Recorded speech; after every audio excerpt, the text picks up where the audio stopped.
ये दिल में लगी है, इसलिए 10 साल पहले भी किसी ने गाली दी थी तो वो अभी तक याद है। अच्छा चलो, आप लोगों ने परसों क्या खाया था अपने घर पर, याद है? बोलो। आप में से शायद किसी को याद हो, जोर लगाएंगे तो याद भी आ जाएगा, पर यूं प्रेजेंट में याद नहीं होगा। तुरंत आप जवाब नहीं दे पाएंगे कि आपने परसों क्या खाया, हम भी जवाब नहीं दे पाएंगे, क्योंकि ये सारी चीजें हमारे दिमाग में सेट होती हैं और डिलीट होती जाती हैं, है ना? आपके घर में सीसीटीवी कैमरा लगा है, 3 महीने की रिकॉर्डिंग करता है, आज की रिकॉर्डिंग किया तो 3 महीने पुरानी डिलीट करता जाता, आती जाती है जाती जाती है, आती जाती है जाती, बस। ये चीज बहुत मायने रखती है कि आप जो चीज दिमाग में रखते हैं वो जल्दी से निकलती जाती है, और जो दिल में पहुंच जाती है, 10 साल पहले गाली दी है आपकी सास ने, आपके बहू ने, आपके रिश्तेदार ने, आपके पड़ोसी ने, 10 साल बाद भी वो ज्यों की त्यों याद है। क्यों याद है? क्योंकि उसे आपने दिमाग में नहीं रखा, उसे आपने दिल में रखा है। और याद रखना दिल की खास बात, ये भूलता नहीं है और ये भूल जाता है। इसलिए कहता हूं, भगवान को दिल में रखोगे तो भगवान कभी नहीं भूलेंगे, और परिवार को दिमाग में रखो ताकि मरने के पहले सब भूल जाए, केवल बिहारी जी याद रह जाए, एक बिहारी जी। तो आज से अपनी पत्नी और अपने पति को कहां स्थान देंगे आप? दिमाग में। दुनिया की गाली, दुनिया की गंदी बातें कहां रखेंगे? दिमाग में। किसी ने तुम्हें गाली दे दी है, किसी ने अपशब्द कह दिया है, आपका अपमान कर दिया है, इसे आप दिल में ना रखिए। कह दिया है कोई बात नहीं, किसी ने धक्का मार दिया कोई बात नहीं, गाली दे दी कोई बात नहीं, सब दिमाग में रखो, 2-4 दिन में सब फ्रेश हो जाएगा, खत्म। दिल में केवल बिहारी जी हूं। अब 2-4 दिल होते तो फिर एक भगवान को देते, एक किसी के बारे में सोचते, पर है ही नहीं। एक था, हाँ,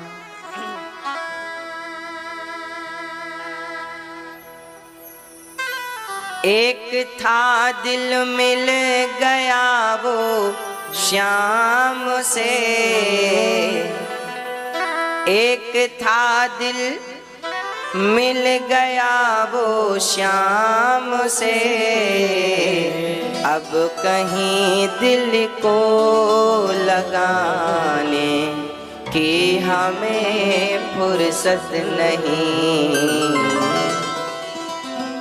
अब किसी महफिल में जाने की हमें फुर्सत नहीं।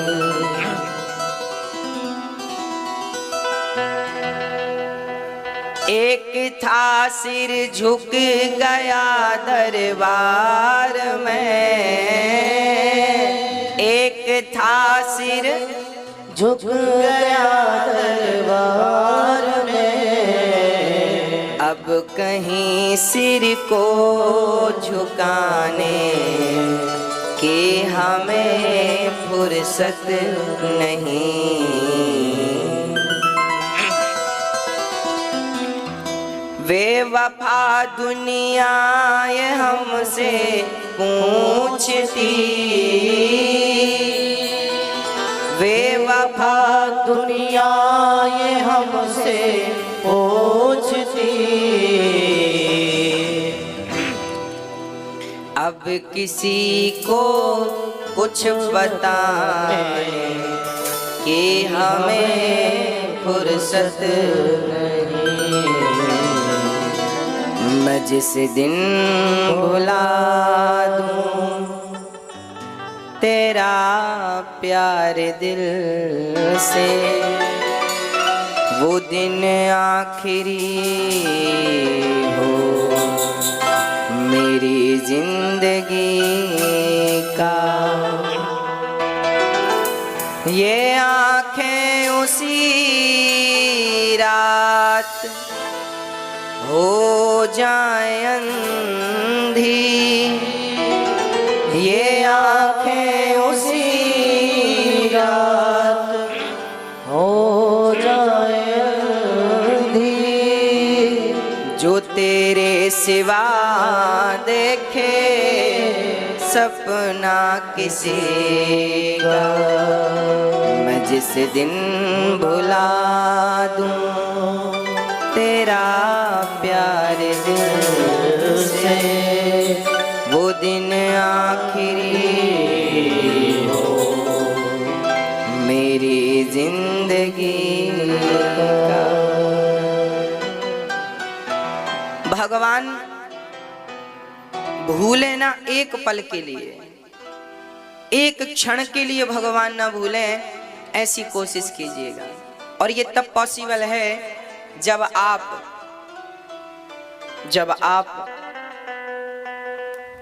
आप दिन रात भगवत चिंतन करेंगे और उन्हें अपने हृदय में स्थान देंगे।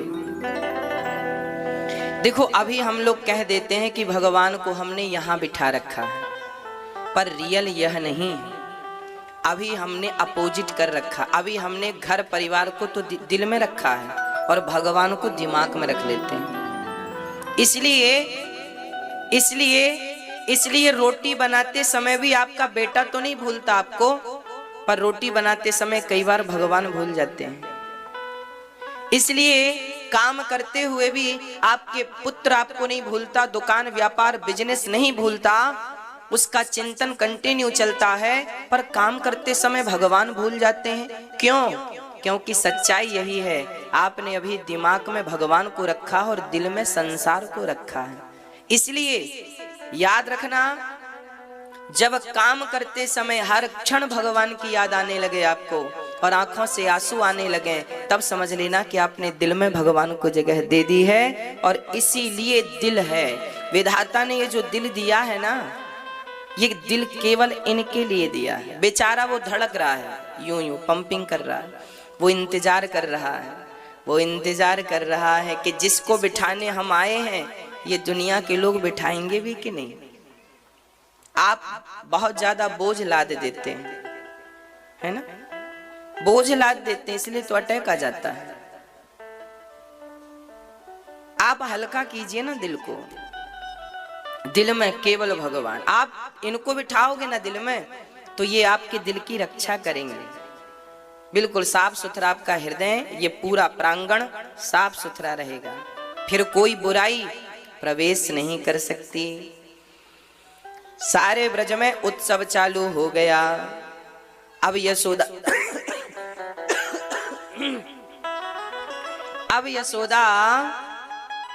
मैया बधाई लेने खड़ी हैं और नगर वाले बधाई देने आ गए। दूर दूर से देवी देवता बधाई देने आ गए। यशोदा बधाई हो, सुंदर सी बधाई। नंद बाबा ने बढ़िया बगलबंदी पहनी, थापक थुआ चंदन लगाई, यमुना जी में डुबकी लगाई और यशोदा मोको भी ने के लाला को दर्शन कराए दे। मई ब्रजवासी बोले, बाबा ऐसे दर्शन ना है सकेंगे तो का करनो पड़े छोरा। ओ बाबा तो को पहले जाए के गंगा यमुना जी में डुबकी लगानो पड़े और हम सबन को बधाई बांटनी पड़े। जब हम सबन को बधाई देवे को तभी आपके दर्शन कराएंगे छोरा के। अब तो ब्रजवासी बोले, बाबा बोले भैया मोको भी तो एक बार छोरा को दर्शन करने दे।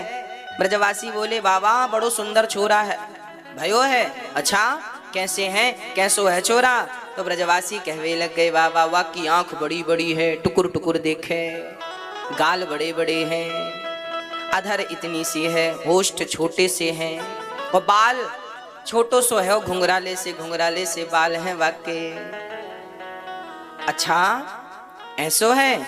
हाँ बाबा। अब बाबा बोले, भैया मोको भी दर्शन कराए दे। अब बाबा गए हैं और ऐसे कपटी को भगवान कभी अपने चरणों में जगह नहीं देते। इसलिए आप सबसे पहले कपट का त्याग कर दें। अच्छा आप हम सब, मैं आपका तो नहीं कह सकता, पर हम जानते हैं अधिकांश लोगों के भीतर कपट होता है। अधिकांश नहीं, 99% नहीं, पूरा 100% लोग कपटी हैं।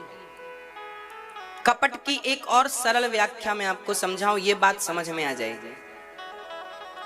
जैसे मैं लोभी हूं, मैं क्या हूं? लोभी हूं। अच्छा, मैं लोभी हूं कि नहीं, आप बताओ, हाँ या ना? लोभी हूं मैं, रोज आपसे कहता हूं दान करो, मैं लोभी हूं तब तो बोलता हूं। फर्क इतना है कि मेरा लोभ इतना है कि आप लोग दान करते हैं तो मेरी हजारों माएं जो वृंदावन में होंगी, उन माओं को रहने और खाने की भरपूर व्यवस्था आपके सहयोग से होगी। मेरा लोभ केवल इतना है कि आपके थोड़े से योगदान से बूढ़ी माएं जिनको बच्चों ने घर से निकाला है, उन माओं को रहने की व्यवस्था ये दास अनिरुद्ध करता है, रहने की, खाने की सब व्यवस्थाएं।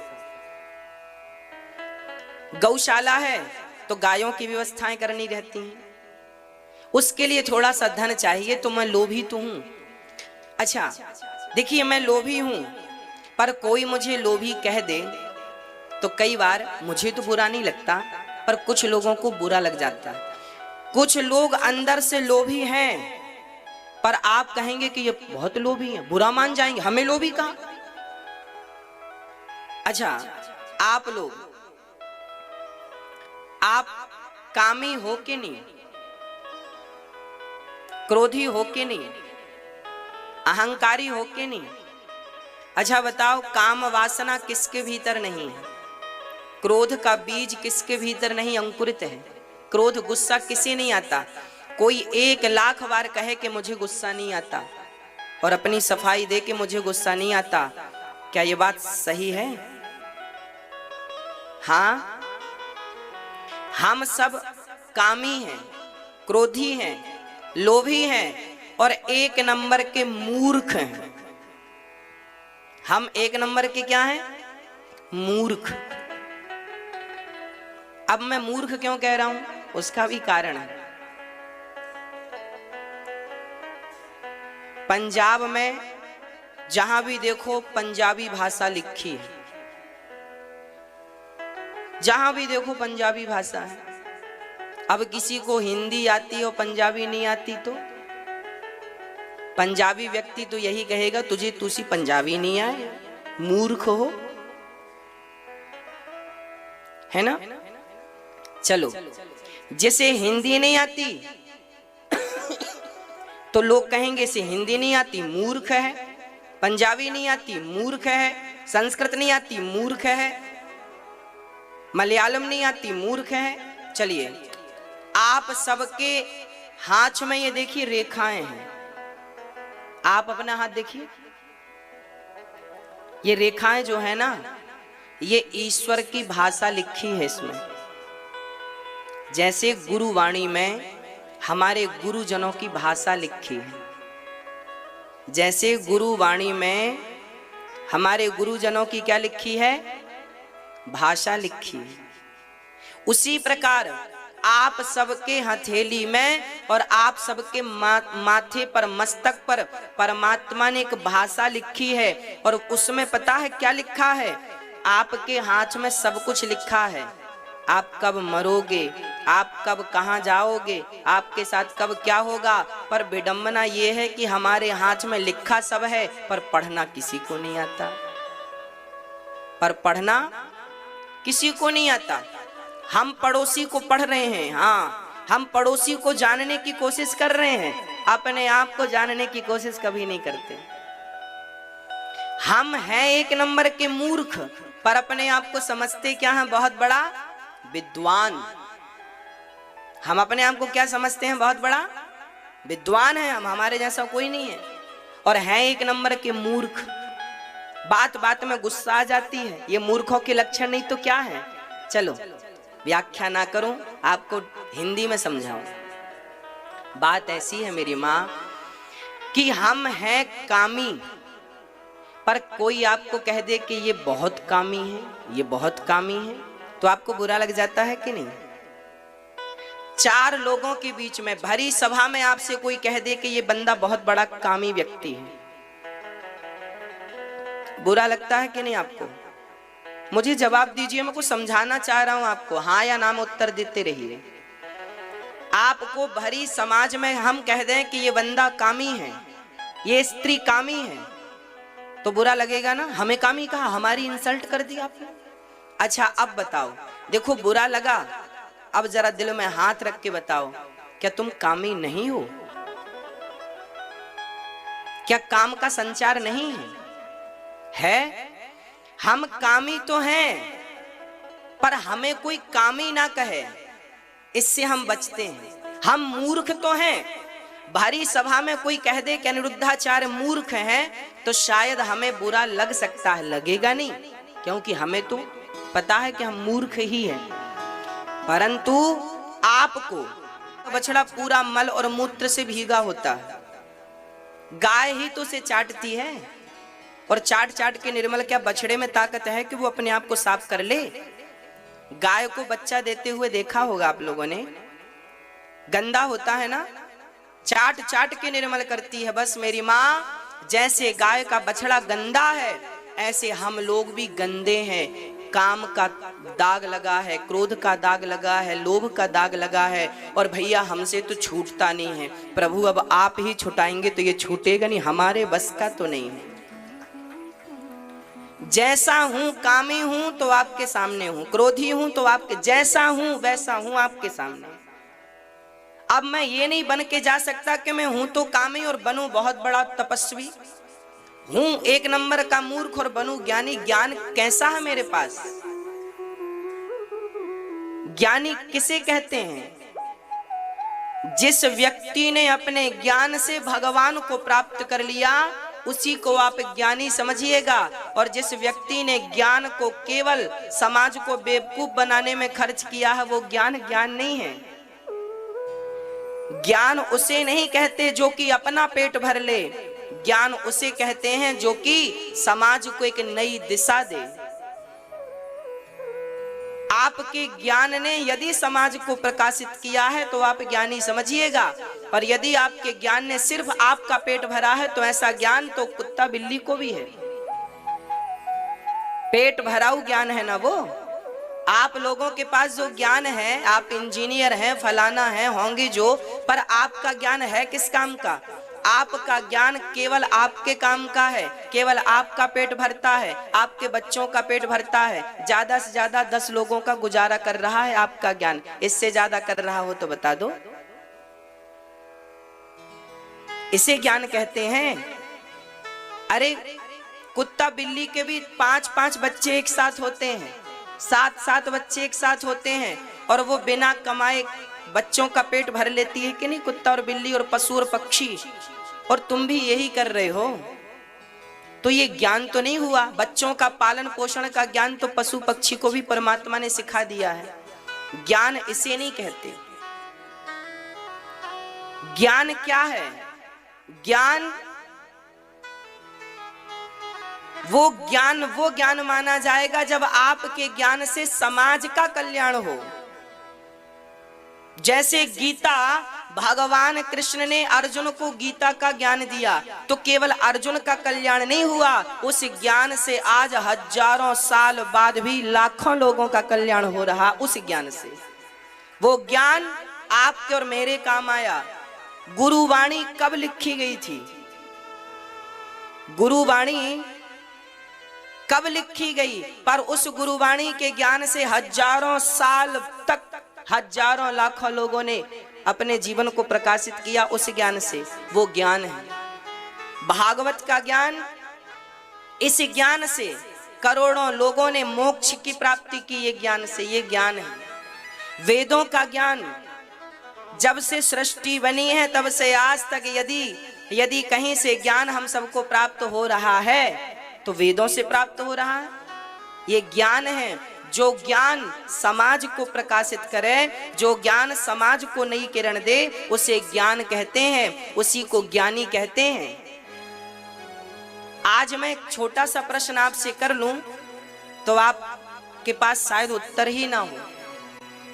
आज बताइएगा, आज हम अपने बच्चों को बड़ा बड़ा डॉक्टर बनाते हैं, अच्छी बात है, बनाना चाहिए, पर ये बताओ, आज के लोग पढ़ लिख के बहुत बड़े डॉक्टर बन जाते हैं, पर ये बताओ इनकी डॉक्टरी किस काम पे आती है?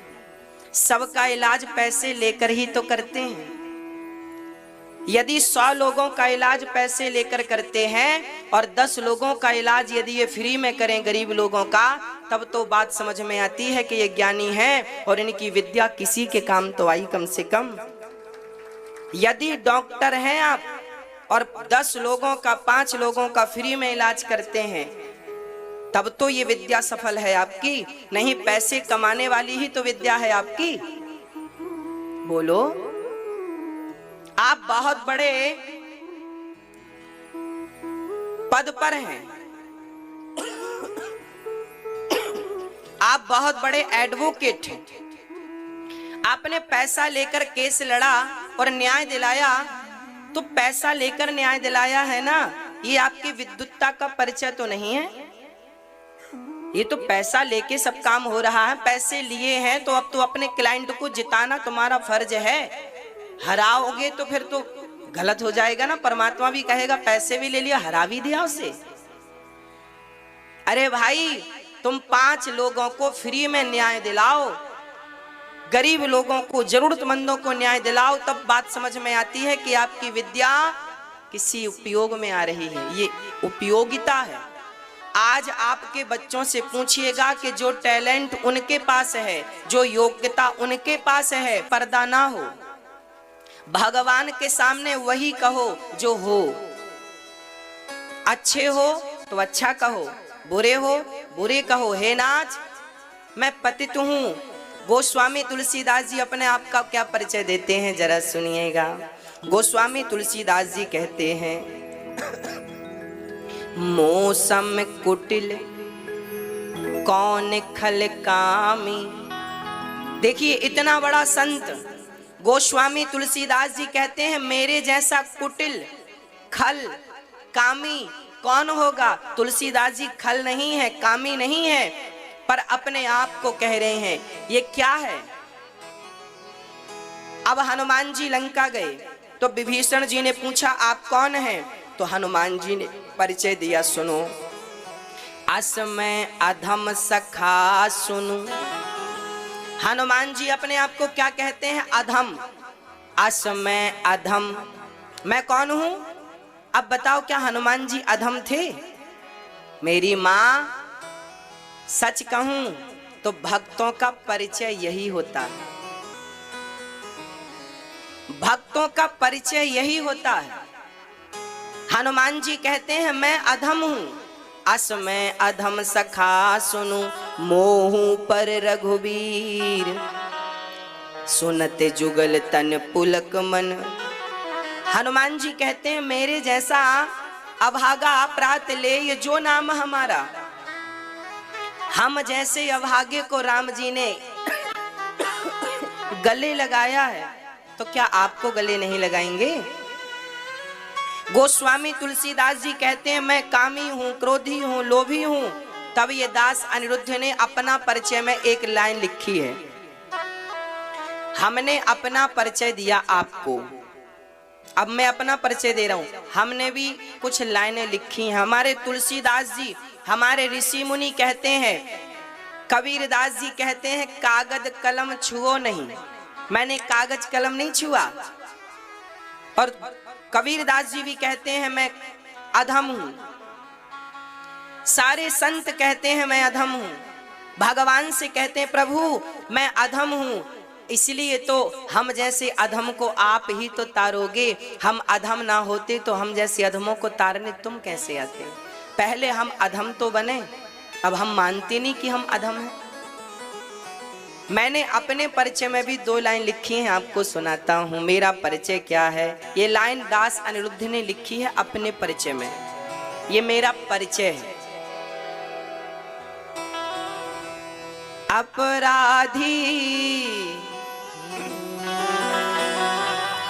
अपराधी हूँ, खलकामी हूँ,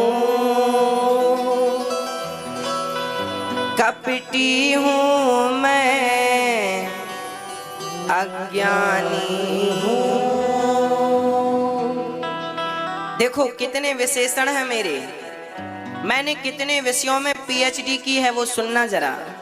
अपराधी हूँ खल कामी हूँ, अपराधी हूँ खल कामी हूँ, कपटी हूँ मैं अज्ञानी हूँ, कपटी हूँ मैं अज्ञानी हूँ, मुझे छोड़ के मत जाओ, मुझे छोड़ के मत जाओ, मेरे श्याम चले आओ, मुझे छोड़ के मत जाओ, मेरे श्याम चले आओ।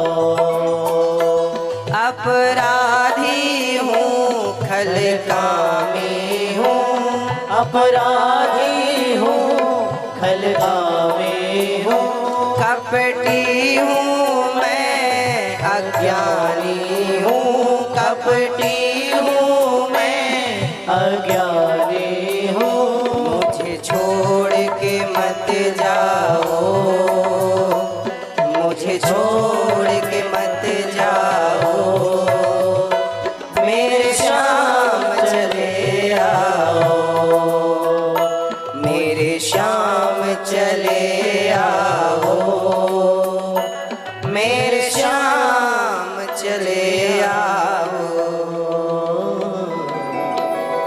अपराधी हूँ खल कामी हूँ, कपटी हूँ मैं अज्ञानी हूँ, इतने विशेषण हैं। मैंने अपराधों में तो पीएचडी कर रखी है।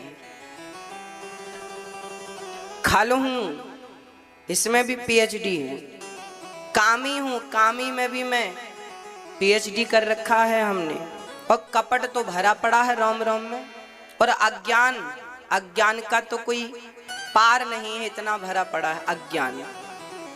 कैसे बताऊं कि नाथ आप तक आने के लिए बहुत योग्यता चाहिए, पर मैं क्या बताऊं कि मुझ में तो कुछ योग्यता है ही नहीं। पता नहीं मैं किस जवा से, किस जवान से, किस जिह्वा से आपका नाम लूं, क्योंकि मेरी जिह्वा तो सदा लोगों की निंदा और चुगली में लगी रहती है। मेरी जिह्वा तो संसार के विषयों का स्वाद लेने में लगी रहती है। पता नहीं इस जिह्वा से नाम लूंगा तो आपको पसंद आएगा कि नहीं, मैं आपका नाम लेने के काबिल हूं भी कि नहीं, ये भी तो मुझे कन्फर्म नहीं है ना। पर फिर भी प्रार्थना है नाथ, एक बात तो स्पष्ट है कि नाथ जैसा हूं किताब खोल के रखता हूं, नाथ जैसा हूं बस तुम्हारा हूं, बस स्वीकार कर लो, जैसा हूं बस आपका हूं। अब स्वीकार करना ना करना आपकी मर्जी है। मैं सबका हो के देख लिया भगवान, बस एक बार तुम्हारा होना और बाकी है।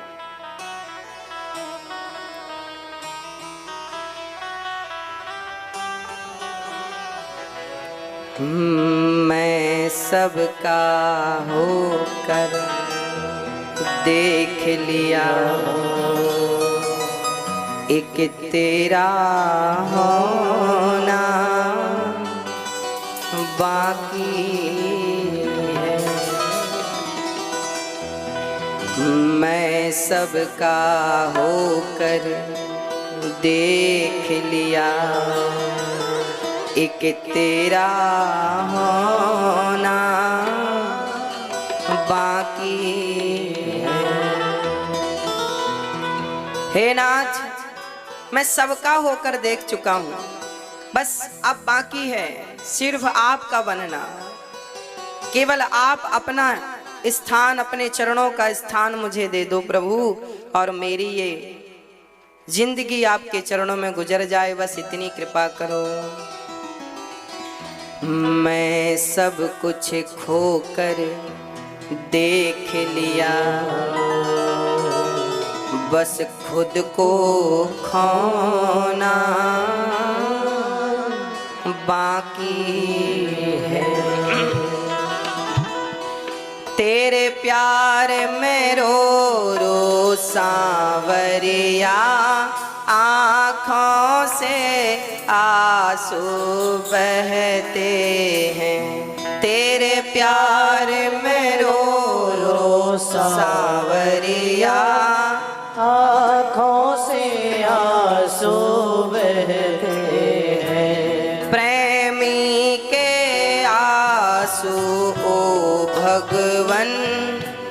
तुझसे बस इतना कहते हैं, प्रेमी के आंसू ओ भगवन बस तुझसे इतना कहते हैं। तेरे इन पावन चरणों को तो एक बार भिगोना बाकी है। तेरे इन पावन चरणों को प्रभु एक बार भिगोना बाकी है। अब बहुत हुआ मैंने देख लिया, दुनिया के आगे रो रो कर। अब बहुत हुआ मैंने देख लिया, दुनिया के आगे रो रो कर। जिनको मैंने अपना समझा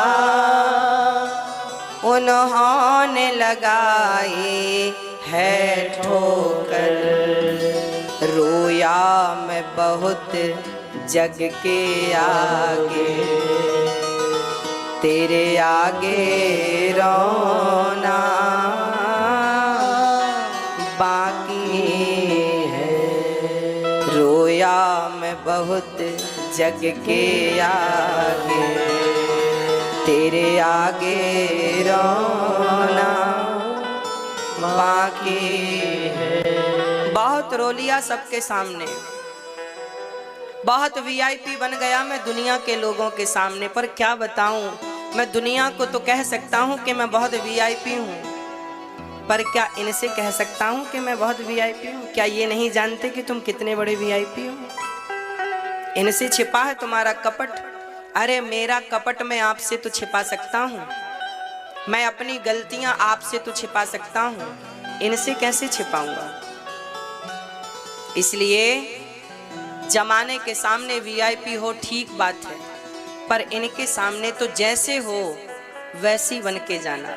जैसे छोटा सा बच्चा यदि नंगा है तो वो नंगा ही अपनी माँ की गोद में आकर बैठ जाता है। उसे पता ही नहीं कि मैं नंगा हूँ, मेरे बदन में कपड़े हैं या नहीं, उसे पता भी नहीं है ना। वो जैसा है, उसके मुंह पे कचरा लगा है, वो अपनी माँ की गोद में आकर बैठ जाता है। उसके मुंह पे नाक लगी है, गंदगी लगी है, उसने छिछी कर रखी है, उसको पता ही नहीं, वो वैसा ही आके माँ की गोद में बैठ जाता है। जैसे नन्हा सा बालक जैसा है वैसा का वैसा माँ की गोद में जाता है। तुम जैसे हो वैसे के वैसे भगवान की गोद में चले जाओ, जैसे हो स्वीकार कर लेंगे वो। भगवान को गुस्सा तब आती है जब तुम होते कुछ और हो और बन के जाते कुछ और हो। यही कपट है मेरी माँ। और मैं ये नहीं कहता कि तुम दुनिया से कहना कि तुम कैसी हो या कैसे हो ना। दुनिया से कहोगी, दुनिया मजाक उड़ाएगी तुम्हारा, दुनिया हंसेगी तुम पर। आप जैसे हो भगवान से कहना कि नाथ मैं ऐसा हूं, क्या करूं आप ही बताओ। मैंने लाख प्रयास किया कि मैं क्रोध को जीत लूं पर नहीं जीत सका। मैंने लाख प्रयास किया कि मैं अहंकार को जीत लूं पर नहीं जीत सका। मैंने लाख प्रयास किया कि मैं काम वासना को जीत लूं पर नहीं जीत सका। मैंने लाख प्रयास किया कि मैं अपने हर बुराई को जीत लूं पर नहीं जीत सका। तो अब हार जाओ ना, और हार करके भगवान की शरण ग्रहण कर लो। प्रभु मैं हार गया, अब तुम जिताओ तो जीतूंगा, नहीं तो मैं तो हारा पड़ा हूं। अर्जुन कोई जीते थे क्या? हार गए ना। मैं युद्ध नहीं करूंगा, मैं जा रहा हूं, पितामह खड़े हैं, परिवार है, किस पे बाण चलाऊं? भगवान ने कहा तू युद्ध कर, मैं खड़ा हूं तेरे सामने। अर्जुन ने कहा तो फिर एक काम करो, ये रहा रथ, ये रही डोर, बैठो आगे। और आप पानी में डूबने वाला था, पर उसने मरते समय अपनी सूंड से कमल उठाकर भगवान को दिया, तो भगवान कमल पर रीझ गए और हाथी की रक्षा कर ली।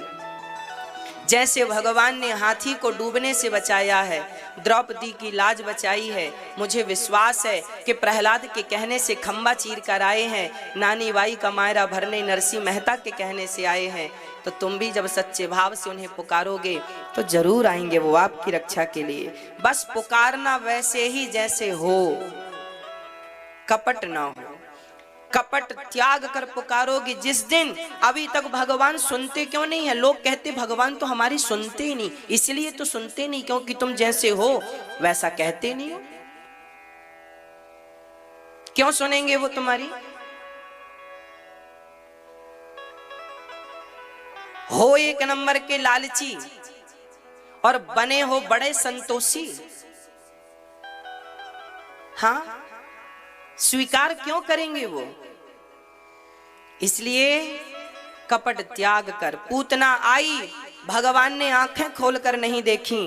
क्यों? क्योंकि पूतना का तन सुंदर था और मन सुंदर नहीं था, और भगवान ने कह दिया है दुनिया वालों तुम कितने भी सुंदर बन के आना, पर जैसे हो वैसे ही आना। ये पूतना अंदर से कुछ और है, बाहर से कुछ और। भगवान ने कहा देखेंगे भी नहीं, ऐसों को तो देखना भी पसंद नहीं करते भगवान, जो अंदर से कुछ और बाहर से कुछ।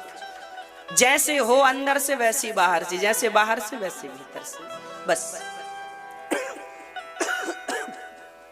यही कपट है। और आज हम छोटी छोटी चीजों में कपट देख लेते हैं। ये कपट त्याग दो, नहीं तो नुकसान हो जाएगा। प्रिय भक्तों, आप लोग कभी गंगा स्नान करने गए कि नहीं? कभी गंगा नहाए? एक आध बार तो नहाया होगा। मैया गई हो? सब गए हैं गंगा नहाने कभी कभी? चलो अब की बार कभी जाना गंगा जी तो मेरे कहने से जाना। अब की बार कभी आप लोग गंगा जी जाना तो आप अपने घर के नाली का पानी, गंदा जल एक शीशी में भर लेना, ढक्कन लगाना, पॉकेट में रखना और गंगा जी साथ ले जाना। जब गंगा जी हरिद्वार पहुंच जाओ, ऋषिकेश पहुंच जाओ, तो गंगा जी के भीतर वो शीशी डाल देना और 2 दिन, जितने दिन आप रुको गंगा जी में, 4 दिन, हफ्ता भर, तो पड़े रहने देना। जब आना तो शीशी को उठाकर गंगा जी से वापस झोले में रख लेना और आकर के सबको फिर ढक्कन खोल के सबको गंगा जल पिलाना। कोई पिएगा? कोई पिएगा? क्यों नहीं पिएगा? क्योंकि उसमें नाले का पानी भरा है, गंदा जल भरा है। अब मुझे बताओ, शीशी में आपने गंदा जल भरा था और 5 दिन तक डूबी रही गंगा में, क्या वो शुद्ध हो पाई? जवाब दो, क्या शुद्ध हो पाई? हाँ या ना जवाब दीजिए। नहीं। क्यों नहीं हुई? क्योंकि गंगा का जल ऊपर से तो गुजरता रहा और उसके भीतर जैसा था वैसा का वैसा ही रहा। तो गंगा जल ऊपर से तो गुजर गया, भीतर जैसा था वैसा ही रहा। उसी प्रकार हम आपसे यही तो कह रहे हैं कि आप लोग गंगा नहाने के पहले भी जैसे थे, नहाने के बाद भी वैसे ही रहे। तो गंगा नहाने का फिर अर्थ क्या निकला? शीशी तो वैसी ही रही ना। अरे ढक्कन खोला होता, अंदर पानी गया होता, उसकी गंदगी साफ हुई होती, तब तो उसे गंगा में डुबाने से कोई फायदा था। आपके गंगा की निर्मलता आपके हृदय तक पहुंचती और आपके हृदय को निर्मल करती, तब तो गंगा नहाने से कोई फायदा था, गंगा जाने से कोई फायदा था। पर गंगा गए तो जरूर, पर कपट तो छूटा ही नहीं, छल तो छूटा ही नहीं, निंदा चुगली तो छूटी नहीं। तो फिर गंगा नहाने से फायदा क्या है? जैसे थे वैसे ही रहे। गंगा में जाकर वंदे तन की तू मैल धोता, गंगा में जाकर वंदे तन की तू मैल धोता। जो मन की मैल न धोई, जो मन की मैल न धोई, गंगा गया तो क्या हुआ? जो मन की मैल न धोई, गंगा गया तो क्या हुआ? परमात्मा न पाया, पाया जन्म तो क्या हुआ? परमात्मा न पाया, पाया जन्म तो क्या हुआ? परमात्मा न पाया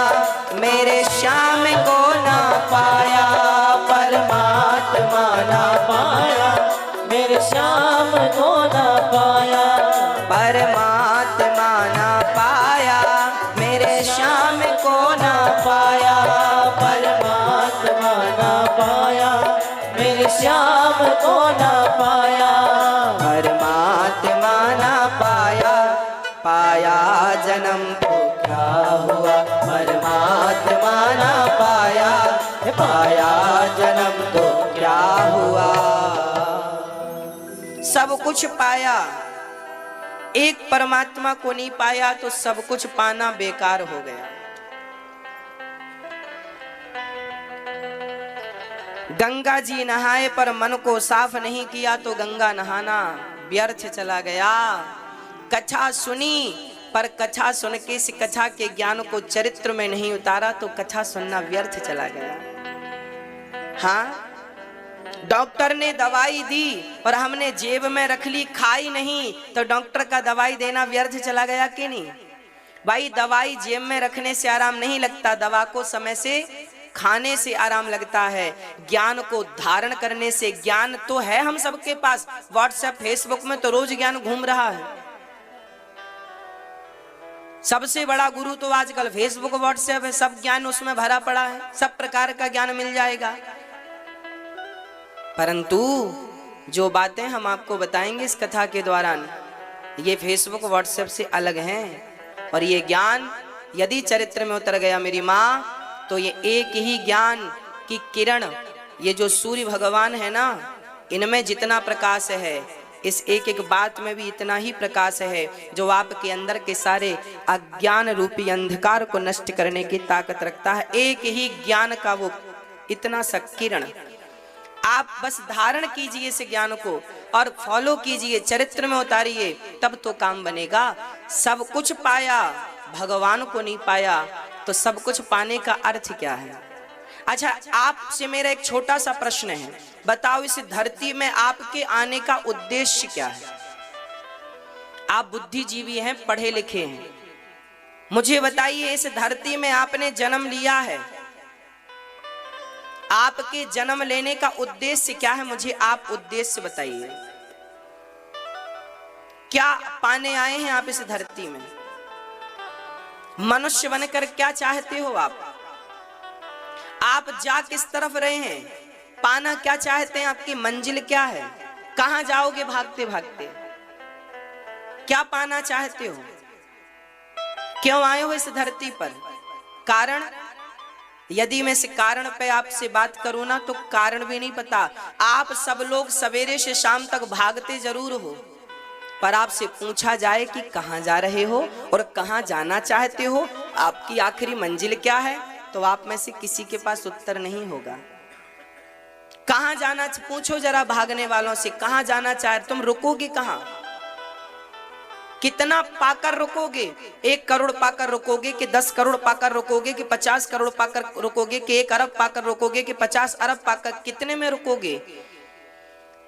जब 1 लाख रुपए था तब 10 लाख की चाहत थी, 10 लाख आया तो 50 लाख की चाहत आई, 50 लाख आए तो 1 करोड़ की चाहत आई, 1 करोड़ आई तो 10 करोड़ की चाहत आई, और 10 करोड़ आ गए तो 1 अरब की चाहत आ गई। में देते हैं ना, वो दूसरे नंबर पे आता है। अधमम भ्रातृवित्तम च, भाई का धन अधम है, भाई का हक तो कभी खाना नहीं चाहिए। वो मर्द ही नहीं है जो सबका हक खाता है। मर्द किसे कहते हैं? 2 हाथ पांव वाले पुरुष को मर्द नहीं कहते। जो अपनी कमाई करके खाता है और अपनी कमाई रोटी को परिवार में बांट के खाता खिलाता है, उसी को मर्द कहा जाता है। जो दूसरों के धन को हड़पता घूमता है, लेता डोलता है, वो मर्द नहीं है। अधमम भ्रातृवित्तम, भाई का धन सबसे घटिया है, और स्त्री वित्तम अधमाधमम, दहेज का धन तो अधम से भी अधम लिखा है शास्त्रों में। पर अब आप लोगों ने अपने बच्चों को पीएचडी तो करा दी, पर यह नहीं सिखाया कि दहेज लेना गलत है। ये नहीं कौन सिखाएगा? कौन सिखाएगा? कहां ले जा रहे हो भारत को? किस दिशा में ले जा रहे हो? क्या मिलेगा इससे? भगवान श्री कृष्ण का नामकरण श्री गर्गाचार्य जी ने किया। गर्गः पुरोहितो राजन यदूनां सुमहातपा, व्रजं जगाम नंदस्य वसुदेव प्रचोदितः।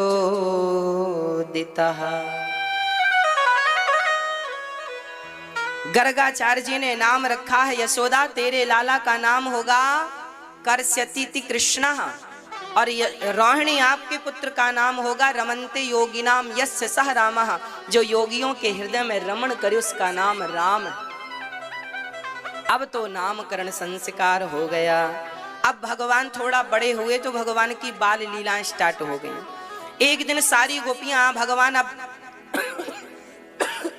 शिकायत करने के लिए गोपियां आई। भगवान घुटनों के बल चलते हैं और कहीं गोपी के घर जाकर मटकी तोड़ते हैं, तो कहीं मक्खन चुराते हैं, कहीं माखन खा लेते हैं, कहीं गोपियों के घर जा करके और मटकी तोड़ देते हैं सामने, ये ले तेने सड़ा माखन धर रखा, ये ले।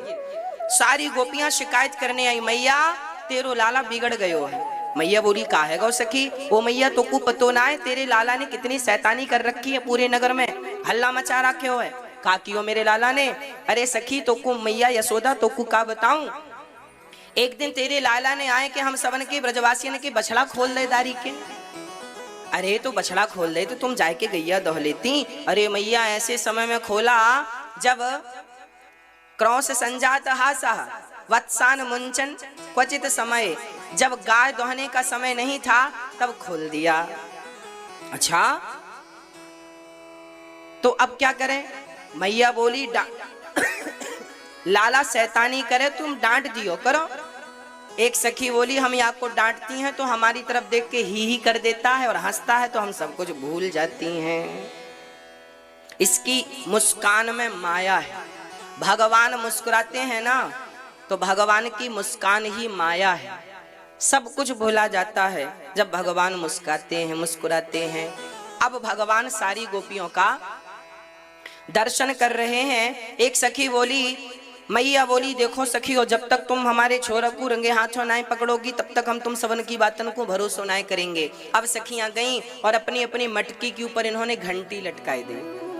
अब भगवान एक दिन मटकी चुराने गए, मक्खन चुराने गए, तो देखा तो मटकी के ऊपर घंटी लटक रही। भगवान वापस जाने लगे। अब भगवान वापस जाए तो घंटी बोली सरकार कहाँ जा रहे हो? भगवान बोले आए तो मक्खन चुराने थे, तुम्हें मंदिर में जगह कम पड़ गई थी जो आज मटकी पे लटक रही हो। घंटी बोली सरकार हम तो कहीं भी लटकने को तैयार हैं, ये गोपियों ने लटकाया, हमारी कोई मर्जी थोड़ी है, इन्होंने बांध दिया है। तो भगवान बोले फिर एक काम करना, आज तुम बंधी की बंधी रहना पर बजना मत।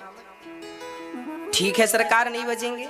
अब भगवान ने ग्वाल वालों का गोला बनाया, उनके ऊपर भगवान चढ़े, मटकी पकड़ी और सबन को मक्खन ऐसे। अब ग्वाल वाल नीचे हैं और भगवान ऊपर, तो ग्वाल वालों से बोल रहे हैं हम लौंदा बना रहे हैं तो मुंह खोलो। तो नीचे के ब्रजवासी ने मुंह खोला आ, और भगवान ने उसके मुंह में कर दिया जा। एक मक्खन का गोला मुंह में पेस्ट कर दिया।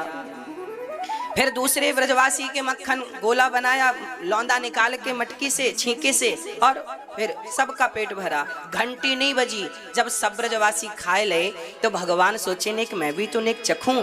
और ठाकुर जी जब भोग लगाए हुए लगे तो मटकी पर घंटी जो बंधी थी वो टन टन टन टन टन टन टन टन टन। भगवान बोले पागल है गई, का है गो काहे बजवे लग गई। घंटी बोली सरकार ये दुनिया के लोग खाते हैं तब मेरा बजना जरूरी नहीं होता, पर मेरे गोविंद भोग लगाए और मैं ना बजूं ये कैसे हो सकता है। अब सखियां आई और भगवान को पकड़ लिया। सारे ब्रजवासी भाग गए, कन्हैया मटकी पे ही लटके। सारे नीचे के भाग गए ब्रजवासी छोटे छोटे, और भगवान लटके। सखी बोली अच्छा यही है नंद को छोरा, ए चोर चल आज तेरी मैया से तेरा सामना कराऊं। कन्हैया बोले सामना बाद में करियो ने, कुतार तो सही, हाथ जले जा रहे हैं। अब भगवान गोपियों ने अपना कंधा दिया, श्याम सुंदर ने कंधे पे पांव रखा और पांव रखकर एक सखी ने हाथ पकड़ा और हाथ पकड़ के नीचे उतारा। और नीचे उतार के ग्वाल वालों सखियों ने गोला हाथ का बनाया और पकड़ लिया, भाग ना जाए, बड़ा नटखट है। अब कन्हैया बोले सखी गलती है गई, मुझको छोड़ दे, अब की बार मैं चोरी करवे बिल्कुल ना आऊंगा, ईमानदारी से जिंदगी व्यतीत करूंगा। सखी बोली एक शर्त पे छोड़ेंगी क्या? तुम हमें एक बार नाच के दिखाओ। हाँ हाँ चलो नाचने लगे। नाचने लगे।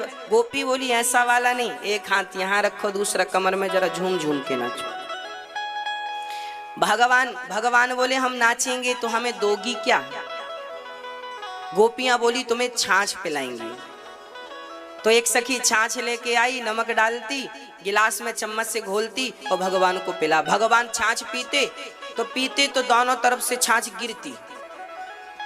और अब विचार करो, जो जगत को नचाता है आज वो छाछ के लिए नाच रहा है। ताही अहीर की छोहरियां छछियां भरी छाछ पे नाच नचावे। ये गोपियां छाछ के बल पर नहीं नचा रही हैं, ये तो गोपियां अपने प्रेम के बल पर भगवान को नचा रही हैं। छाछ तो एक बहाना है, भगवान तो भक्तों के अधीन है। जो भगवान से प्रेम करता है वही भगवान को प्राप्त करता है। इसलिए केवल प्रेम से भगवान को पाया जा सकता है, केवल प्रेम से। अब सारी सखियां बोली चल तेरी मैया से शिकायत करेंगी। कन्हैया बोले अभी तो तैने बोला कि हम तो को छाछ पिलाएंगी, नाच के दिखाओ। सखी बोली नहीं तू बड़ो शैतान है, अभी भाग जावे को। हाथ पकड़ लिया सखी तेरी मैया ने, कहा रंगे हाथों पकड़ के लियो। अब सारी सखियां, अब देखो उस जमाने में लंबा घूंघट डाल के चलना पड़ता था, घर के बाहर निकलो तो लंबा घूंघट। अब सारी सखियों ने घूंघट लिया, भगवान को हाथ पकड़ा और चले। अब चले आगे आगे सखियां, पीछे पीछे कन्हैया। ऐसे ही होता है बारात में।